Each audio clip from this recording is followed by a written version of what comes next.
오늘이 종교개혁 507주년을 기념하는 기념주일입니다.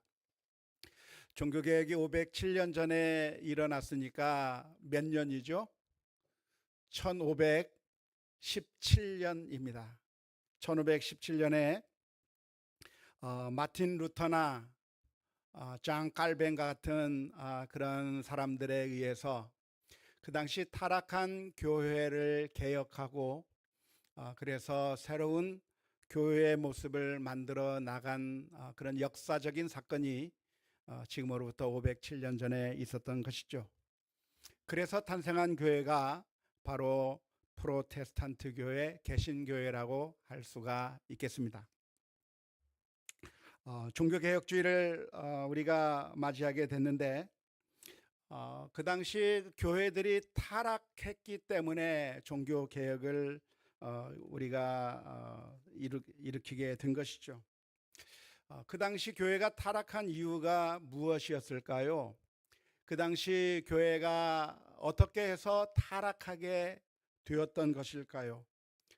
그렇게 타락한 과정, 이야기, 타락한 이유들을 우리가 살펴보지 아니하면 그러면 똑같은 그런 타락들이 오늘날에도 반복될 수 있기 때문에 그 당시 왜 타락했는가를 알고 그리고 거기에 대해서 대응할 필요가 있을 것이라고 생각이 듭니다. 당시에 타락한 이유가 있다고 한다면 결국 성직자들이 타락했기 때문입니다. 성직자들이 타락했기 때문에 교회가 타락했던 것인데요. 왜 타락하게 되었을까요? 그것은 바로 성직자들에게 절대적인 권력이 주어졌었기 때문에 그렇습니다. 절대 권력은 절대적으로 타락할 수밖에 없다고 하는 말이 있잖아요. 그러니까 누군가 절대적인 권력을 가지게 되면 결국은 타락할 수밖에 없는 것이 그게 사람의 그 속성이라고 말할 수가 있겠습니다. 당시 성직자들이 절대적인 권력을 가지게 된 것은 성직자들이 하나님의 뜻이 무엇인가를 말할 수 있었기 때문에 그렇습니다. 최고의 존재가 누구죠? 하나님입니다. 그런데 그 하나님의 뜻이 무엇이냐? 하나님의 뜻이 무엇이냐를 말할 수 있는 사람이 하나님이 가지는 그런 절대적인 힘을 가지게 되는 것이죠. 내가 하나님의 뜻이 무엇인가를 말할 수 있다고 한다면 내가 최고의 권한을 가지게 되는 것이라 하겠습니다. 따라서 그 당시 성직자들이 하나님의 뜻을 자기들 마음대로 이야기함으로써 결국 타락의 길을 가게 되었는데, 이렇게 하나님의 뜻을 자기 마음대로 말하는 것은 사실 하나님께서 엄하게 금하신 것을 위반하는 심각한 죄에 해당한다고 할 수가 있겠습니다. 출애굽기 20장 7절 말씀에서 하나님께서는 10계명 중에서 제3계명을 이렇게 말씀해 주셨습니다. 너는 내 하나님 여호와의 이름을 망령되게 부르지 말라. 여호와는 그의 이름을 망령되게 부르는 자를 죄 없다 하지 아니하리라 라고 말씀해 주셨습니다. 여기서 제3계명에서 금하고 있는 그 죄가 무엇일까요? 하나님의 이름을 망령되게 부르는 것은 어떤 것을 가리켜서 망령되게 부르는 거라고 할 수가 있겠습니까? 우리가 미국 영화를 보면 미국 사람들이 욕을 하거나 자신들의 감정을 표현할 때 하나님의 이름을 집어넣는 경우를 종종 보셨을 겁니다. 보셨습니까? 네. 영화를 보다 보면 미국 사람들이 얘기를 하잖아요. 오 마이 갓 그래요. 무슨 뜻이죠? 세상에 뭐 이런 감정을 표현할 때 하나님의 이름을 넣어서 그렇게 표현합니다. 또 말을 합니다. 오 지저스 이야기하는데 이게 무슨 뜻이죠? 제기랄 이런 뜻이에요.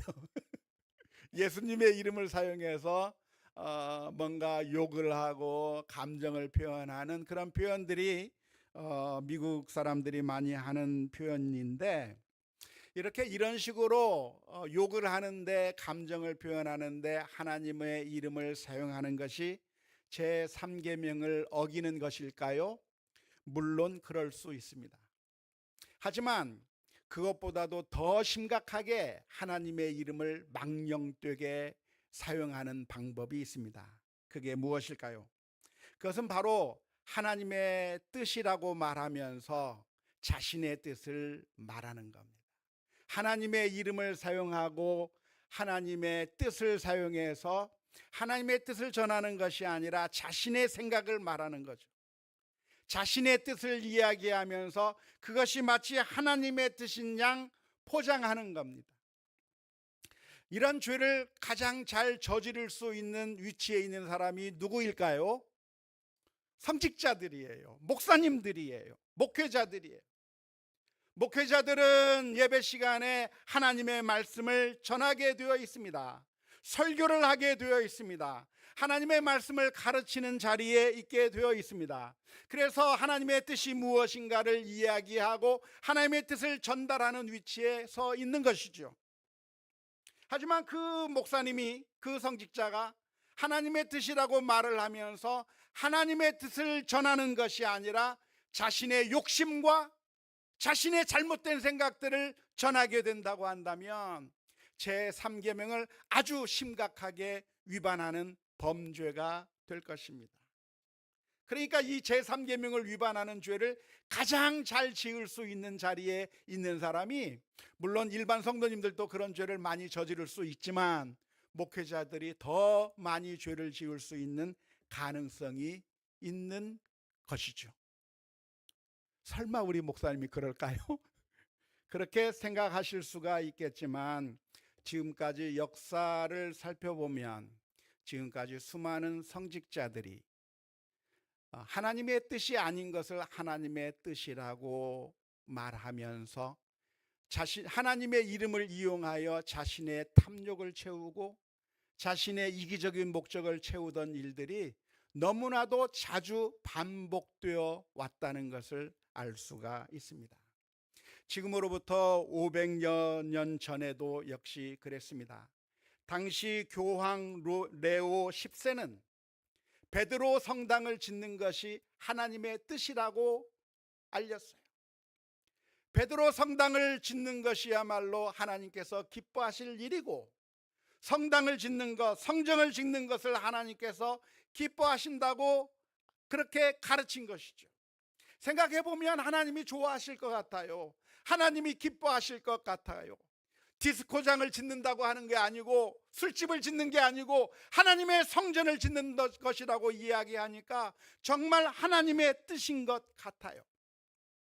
그래서 계속 이야기를 하는 겁니다. 성전을 지어야 되는데 헌금을 많이 드려야 하는 것이고, 헌금을 드리게 된다고 한다면 여러분들의 부모님이 연옥에 있다가 헌금을 드리는 그 순간에 여러분의 부모님이 천국으로 이동하게 될 거라고 가르치면서 성전을 지어야 하고 헌금을 드리는 것이 그게 하나님께서 기뻐하실 뜻이라고 가르친 것이죠.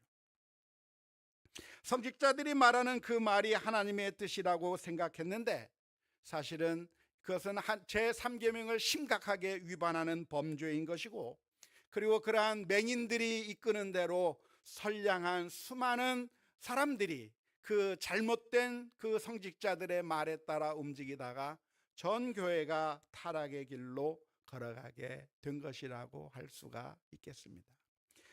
우리가 종교개혁 507주년을 맞이하면서 종교개혁의 본질이 무엇인가 라고 하는 것을 질문하면서 우리가 잘 구분할 수 있어야 되겠는데요.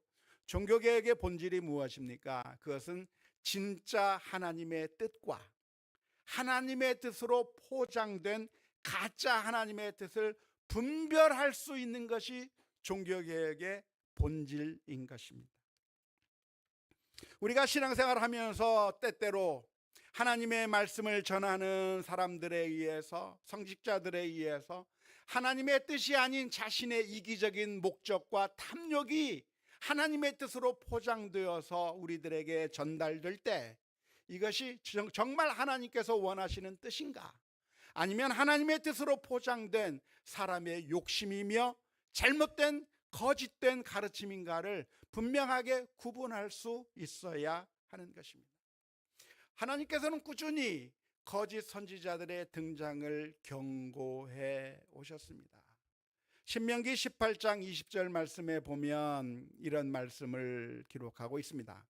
만일 어떤 선지자가 내가 전하라고 명령하지 아니한 말을 제 마음대로 내 이름으로 전하든지 다른 신들의 이름으로 말하면 그 선지자는 죽임을 당하리라 하셨느니라.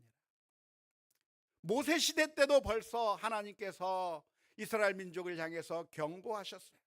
어떤 선지자가 나타나서 이것이 하나님의 뜻입니다, 이것이 하나님께서 말씀하셨습니다라고 이야기를 하고 있는데 하나님께서 말씀하지 아니한 것을 그렇게 말한다고 한다면 그는 거짓 선지자니까 당장 죽여야 하는 것이라고 그렇게 강하게 경고해 주신 것이죠.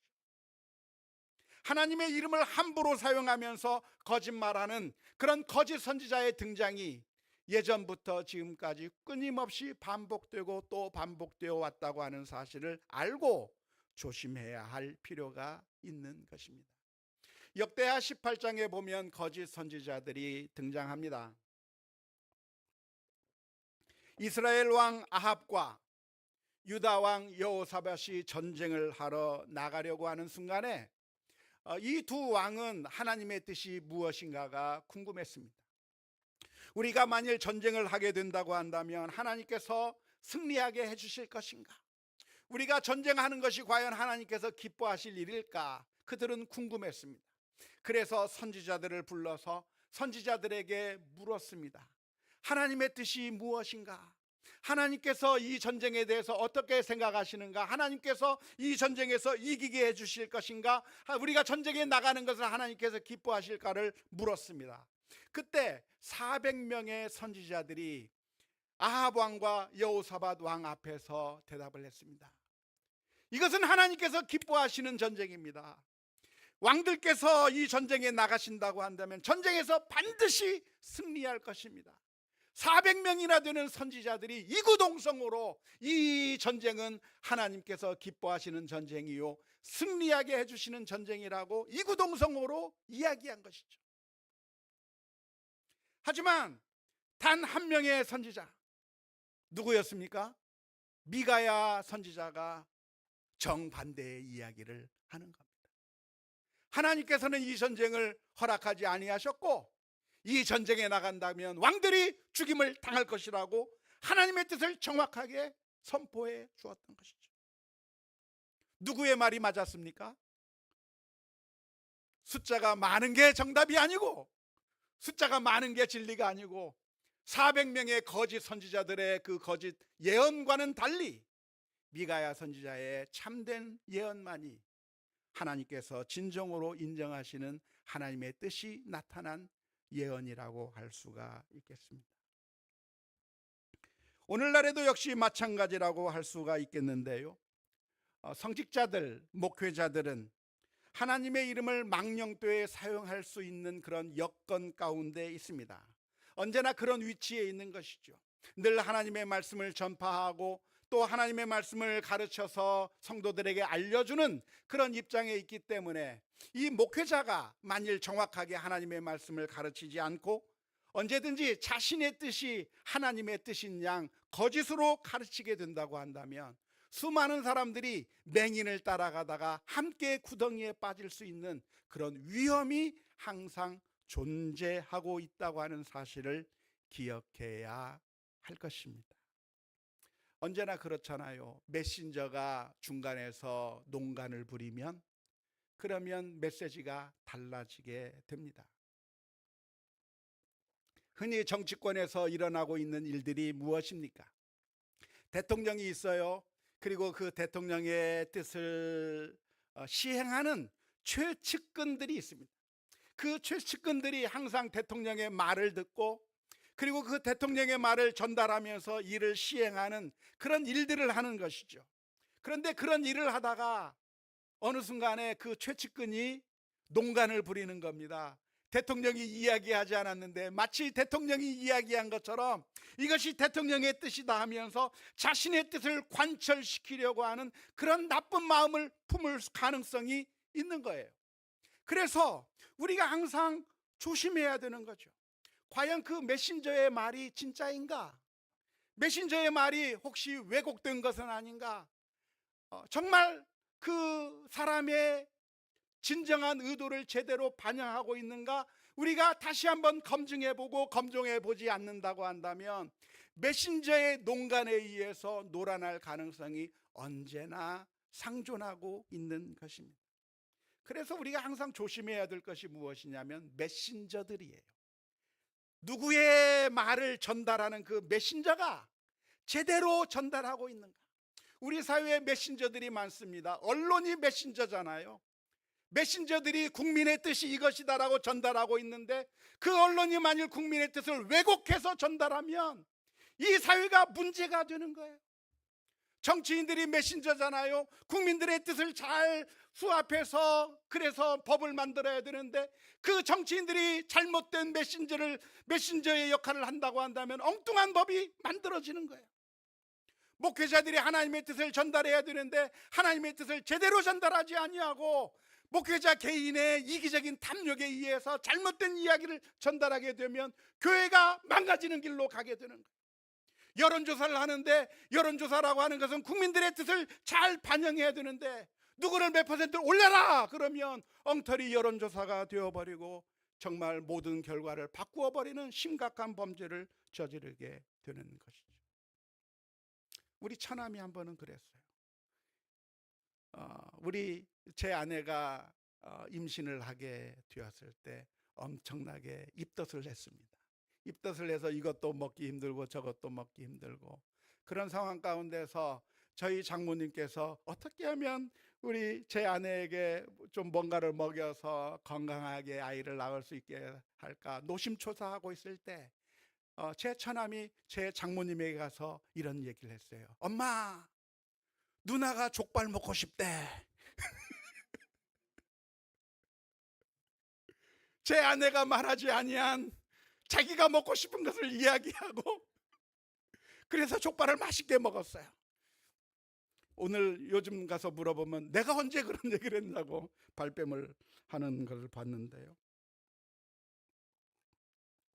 누군가 어떤 말을 한다면 과연 그러한가?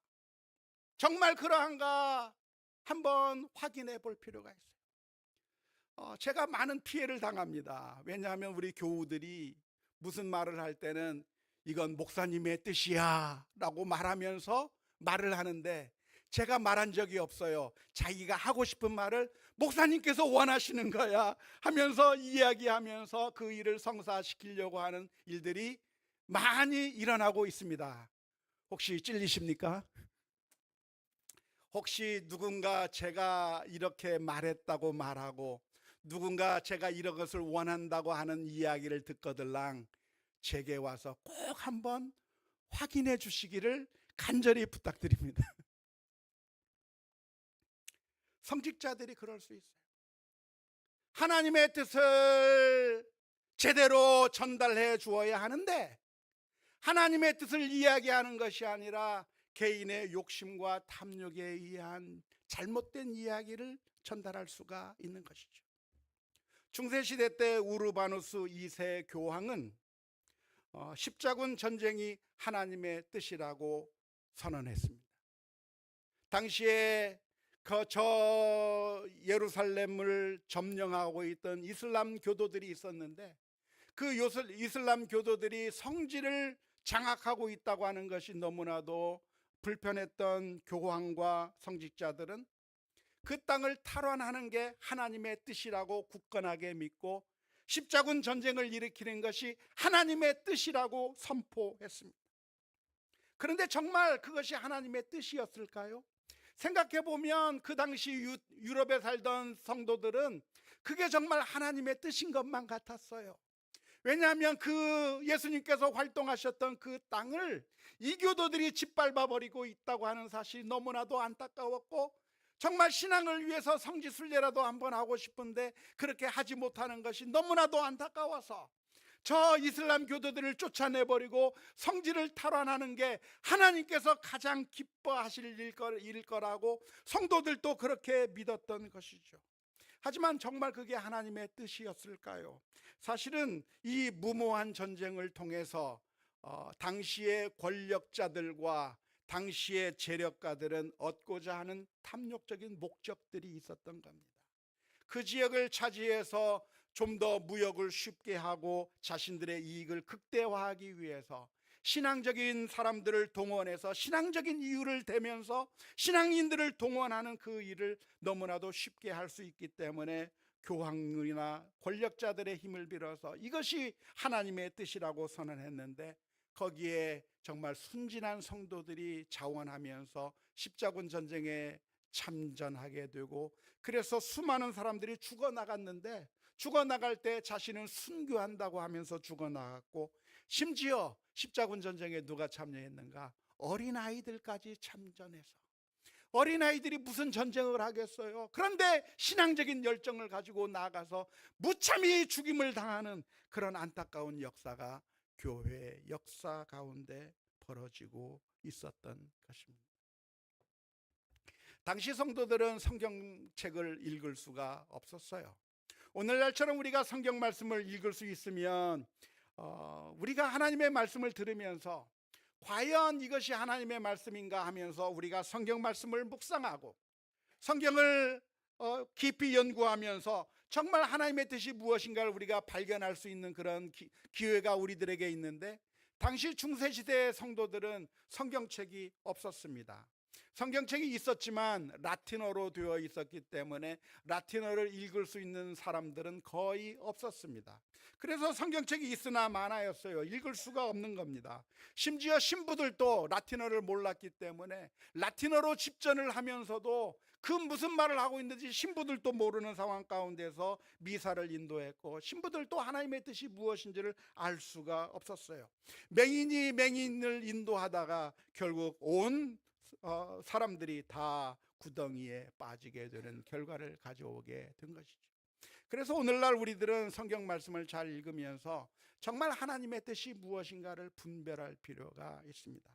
어떻게 하면 그런 불행한 일들이 오늘날에 다시 재발하는 것을 막을 수가 있을까요?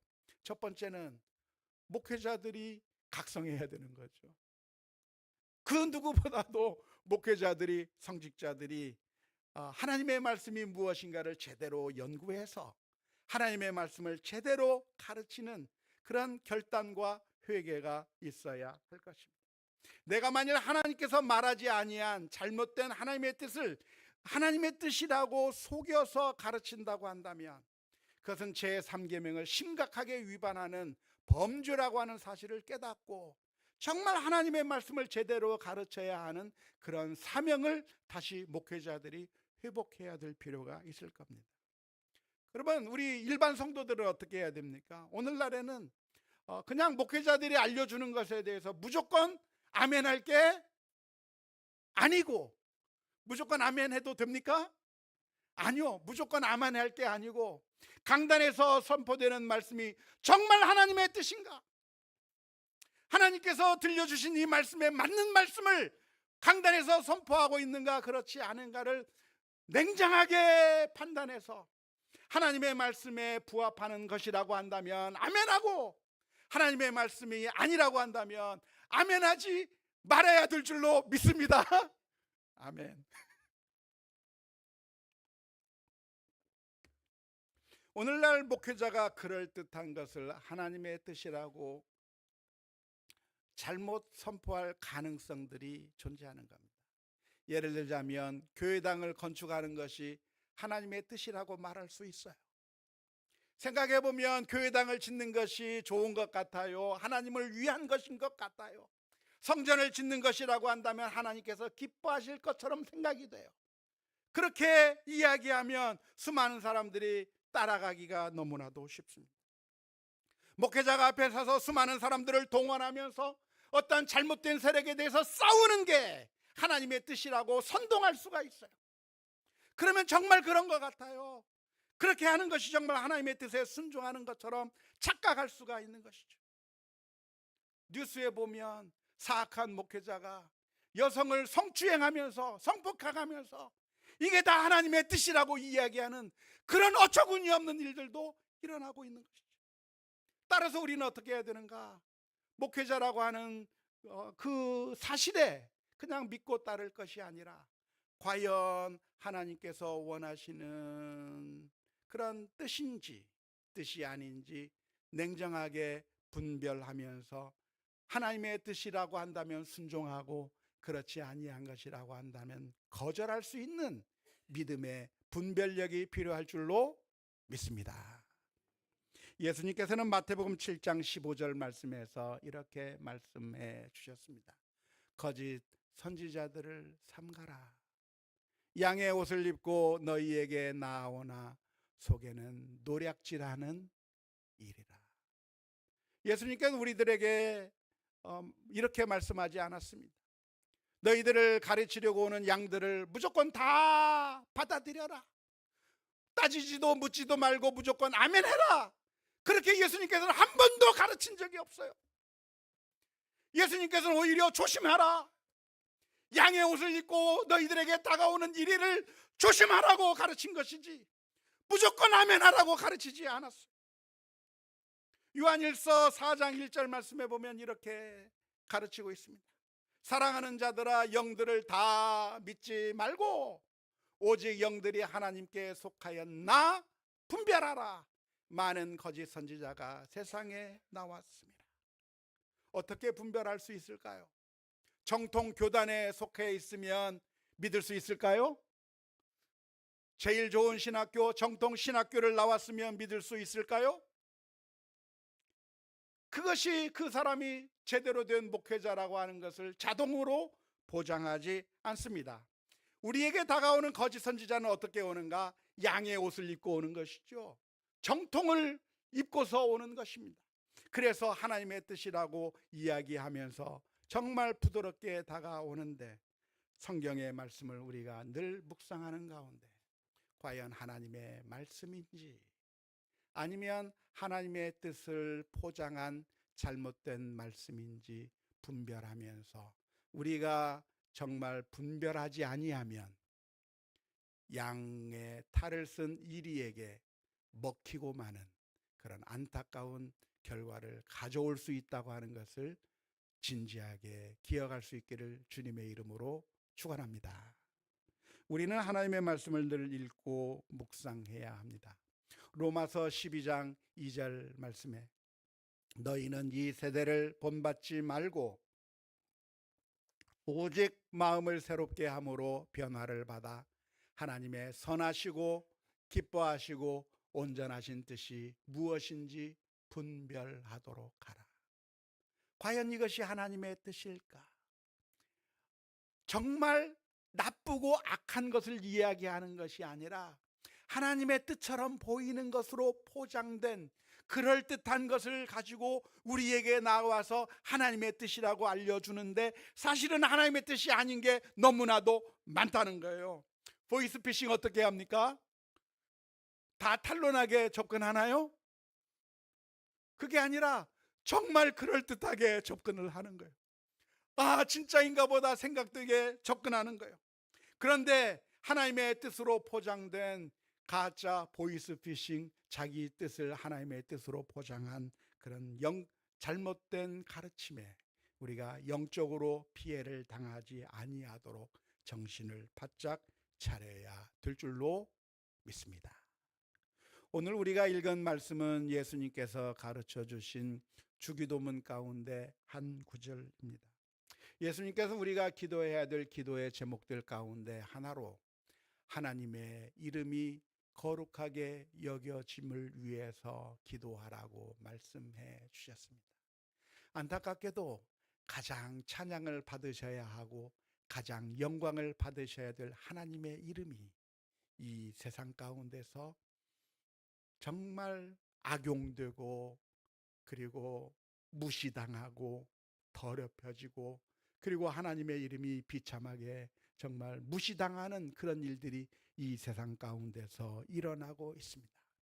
이 말씀을 우리가 일일이 해석할 할 시간이 없겠지만, 오늘 우리가 제3계명과 연관시켜서 생각한다고 한다면, 하나님의 이름을 함부로 우리가 사용하면서 마치 자신의 이기적인 목적을 하나님의 뜻으로 포장시켜서 그래서 우리를 현혹하는 그런 일들로 인해서 하나님의 이름이 더럽혀지지 아니하도록 우리가 기도해야 될 것이고, 또한 정신 차려서 정말 이 시대에 필요한 하나님의 말씀이라고 기억하고 하나님의 이름이 온전히 제대로 우리 가운데 정말 하나님의 뜻이 받들어질 수 있도록 위해서 기도하며 나아가는 우리 모두가 다 되어야 될 줄로 믿습니다. 오늘날에도 현대판 십자군을 일으키자고 하는 소리들이 들립니다. 오늘날에도 현대판 거짓 선지자들이 판치는 소리가 들립니다.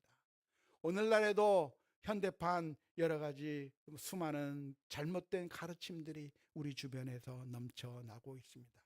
그 옛날 중세시대 때 교황과 신부가 하나님의 이름을 자기가 원하는 대로 마음대로 사용하면서 그래서 마음껏 그 권력을 쟁취하다가 그렇게 타락해버렸던 것처럼, 오늘날에도 비슷한 일들을 하나님의 이름을 내가 내 마음대로 사용할 수만 있다고 한다면 그것처럼 완벽한 권력, 그것처럼 완벽하게 자신의 입맛대로 사용할 수 있는 일들이 얼마나 많습니까? 그런 사람들에게 묻지마 신앙으로 피해를 당할 것이 아니라 오늘 우리가 하나님의 말씀을 잘 묵상하고 연구하는 가운데 하나님의 뜻이 무엇인가를 진지하게 연구하면서 잘 배워나가 분별할 수 있는 능력들이 있을 수 있기를 주님의 이름으로 축원합니다. 종교개혁 시대 때 마틴 루터와 칼빈은 어떻게 종교개혁을 일으켰을까요? 그 당시에 놀랍게도 그들은 하나님의 말씀을 진지하게 연구하기 시작했기 때문에 종교개혁이 일어났습니다. 그 당시에 성경 연구가 없었던 그 시절에 그냥 전통적으로 교회가 결정해서 이야기하면 무조건 받아들이던 그 시절에 하나님의 말씀을 연구하기 시작한 청년들이에요. 존 칼빈과 또한 마틴 루터들이 하나님의 말씀을 진지하게 연구하기 시작했어요. 어떻게 연구했어요? 이 사람들이 히브리어 성경을 읽기 시작했어요. 헬라어 성경을 읽기 시작했어요. 라틴어로만 되어 있던 그 시대에 원서를 읽기 시작했는데 어떻게 원서를 읽기 시작했을까요? 역사의 아이러니죠. 십자군 전쟁이 일어남으로 말미암아 이슬람과의 접촉이 있었고 동방과의 접촉이 있으면서 동방 지역에서 보존하고 있었던 원어 연구의 그 전통들이 유럽으로 들어오게 돼서 르네상스가 일어나기 시작한 겁니다. 문예를 연구하기 시작한 겁니다. 원문을 보기 시작한 겁니다. 그래서 마틴 루터와 존 칼빈이 교회의 가르침들만 들은 것이 아니라 성경 말씀을 진지하게 연구하는 가운데 교회가 이야기했던 것들이 진리가 아니라 하나님의 말씀이 다른 것을 이야기했다고 하는 사실을 발견하고 교회 개혁의 기치를 들게 된 것이죠. 그러므로 결론은 무엇입니까? 성경 말씀을 읽어야 돼요. 읽고 계십니까? 읽어야 돼요.